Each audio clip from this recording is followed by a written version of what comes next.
Hello, everyone, and welcome to this exclusive interview with the one and only Toni Wass, who is author of Isabella's Moon, which is book 2 for you, Toni, which is so Yeah, exciting. Congratulations. thank you. Do you want to hold it up there for everyone to see? Yes. Awesome. Yeah, just over here. It's a lovely cover. It captures the essence of the book beautifully. I'm just going to read the blurb for everyone watching so that you can get to know what the book's about. And then Toni and I are going to have a conversation without giving too much away, might I add. Because you got to That's go to right. MMH Press and buy the book. We still want them to read it, don't we? We want just to read it. I think everyone's going to really enjoy this one from you because it's a different genre than the romance of the first one. This is more Yes, historical. So, absolutely. as Isabella and her best friend Coral embark on a night adventure to Luna Park, their worlds are changed forever by a chance meeting with some rather dapper American soldiers. Paul has just finished his military training in Australia, and as he stumbles across a beautiful local girl on the streets of Melbourne, he knows he has no choice but to see her again. After their paths have crossed, Paul and Isabella discover a romantic connection like never before, and love is most certainly in the air under the enormous full moon. But Paul is to be shipped out to war any day now.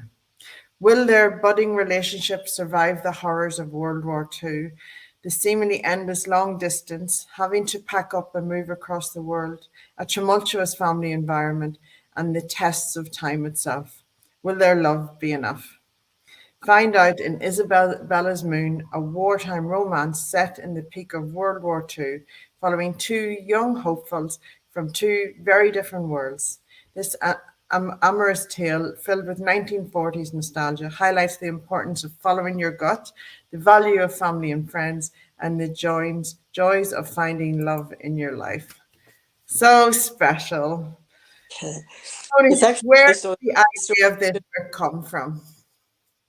The idea came from a actual memoirs of the real Isabel, and she lived in Melbourne, and she wrote her memoirs down years later. But then, when I read it, I decided I had to do the story because it was such an amazing story that she wrote. And I had the choice of doing her early childhood and the love story, but I decided to stick with just the love story. It would have been too long otherwise. Yeah, Yeah, absolutely. And it just captures our hearts. It really does. And whenever you write something that stayed with you and then you're able to fictionalize it so you keep the essence of the real story, but allow that's the characters to go on their journey. that's right. Yes, it definitely made a so impact on me anyway, enough to want to write about it and record her Absolutely. story. Yeah, Let's talk about the writing process because for a story to absolutely, stay with you so much that it calls to be written in this genre, how long did it take you to write the story, and how did you go about writing? What was your process? well, I sort of got the basic outline of what I wanted and the characters and the voice, the point of view of both the main characters, Paul and Isabella. And I just wanted to mainly record their whole story and to make it more authentic by doing some research of Paul's time up in the South Pacific, and the tension between the soldiers and what they were going off to war, and they're all tense with each other, and it was a bit of an eye opener what they actually had to do on the islands, and the Japanese flying over and all these sort of things. He was a radio operator, so there was more things that he had to do there as well. So yeah. What was your research for this book, Tony? Because obviously, whenever you're going into talk about World War II and things like that, you have to be Yep. correct with timelines and things. What research did you do?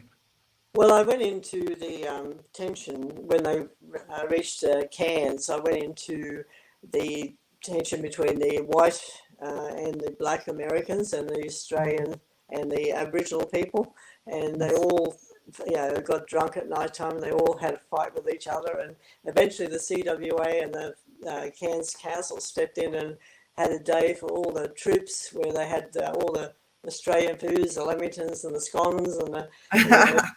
And Reconnect. they taught the Americans how to play cricket, and the Americans taught them how to play baseball. So Yes. they eventually they just needed to talk and to realise that they were still important, and even though they were going off to war, they still had a life that they had to live, and they weren't sure what they were going into. It was a bit scary. Yeah. And without giving it all away, obviously, with Isabella being based on a real life character, and Paul, you Yeah, know, journeying with them and developing them as characters in your book, even though it's a true story, you still have to go through the archetype and the ups I and know. downs of you have to have the ups and downs of the story. That's right. So how long did it take you to write the book? They had 5 months altogether. I Wow, had that's the amazing. basics there, but I used to have this system where I started at 4:30 in the morning. I finished around about 9:30 in the after, 4 hours later, and then that was Monday to Friday. So I'd have that routine down, and I do so many words a day. So I made sure I did those. I think it was about 800 words a day. So I got into Wow, a well sort of done. rhythm with that.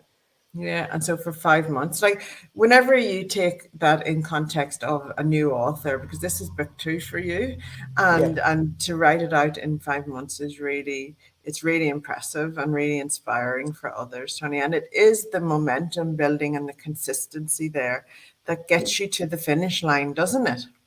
It gets you to the finish line, but it doesn't take in all the editing later and having Ah, to. yes. That's That's a another lesson journey. That's a altogether. journey. Yes. Yeah. Yeah. But where would we be without editors, Tony? Oh, That's the thing, us and writers. yeah, Eleanor was amazing. She was really good, and she knocked She's me an into shape impressive editor. quick smart.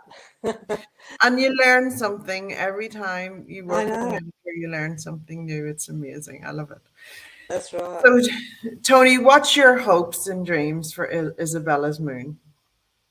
Well, I just wanted to. I'm with a Facebook website that's called World War. Let's start again. World War Brides, and they're Yes. based in America, and they have this Facebook page where they talk about their experiences as war brides. And so I said I was writing this book, and they said they wanted. To hear about somebody else, who had actually Oh, been through that, and to actually see it in a story. They were looking forward to it anyway. But I just felt that it should be written anyway. I felt that her story should be shared with people. absolutely. I think you give a wee bit of the story away there because of World War, right? Oh, However, all good.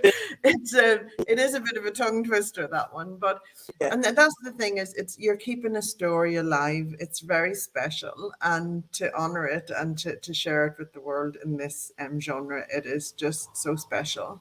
yeah, And to go into the archives and to share a real life story just brings when someone's reading a fictional novel but knowing that it has an actual truthful essence, it yeah. just it just is so special, I believe. So congratulations on book two, Tony, Thank and you. thank you so much for dedicating your time to writing it and staying with it, and congratulations on being the author of two novels now. Wow. What's next for you?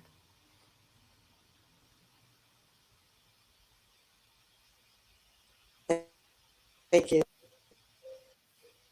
Well, the story of grandmother to be written. That's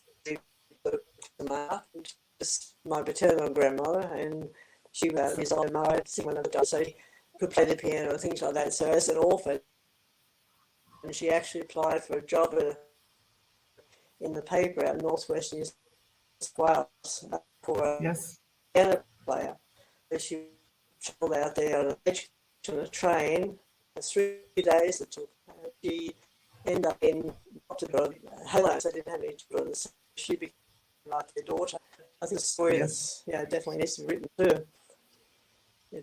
She used to tell me these stories from her rocking chair, so I call it the rocking chair for the moment. Oh, beautiful. That's gorgeous. That's keeping your legacy alive as well.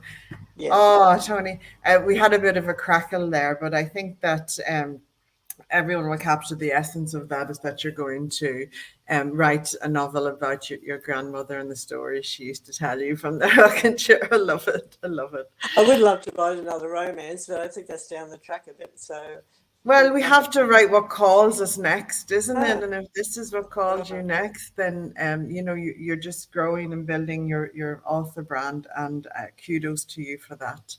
Toni thank you. Wass, it's been a pleasure chatting to you about Isabella's Moon.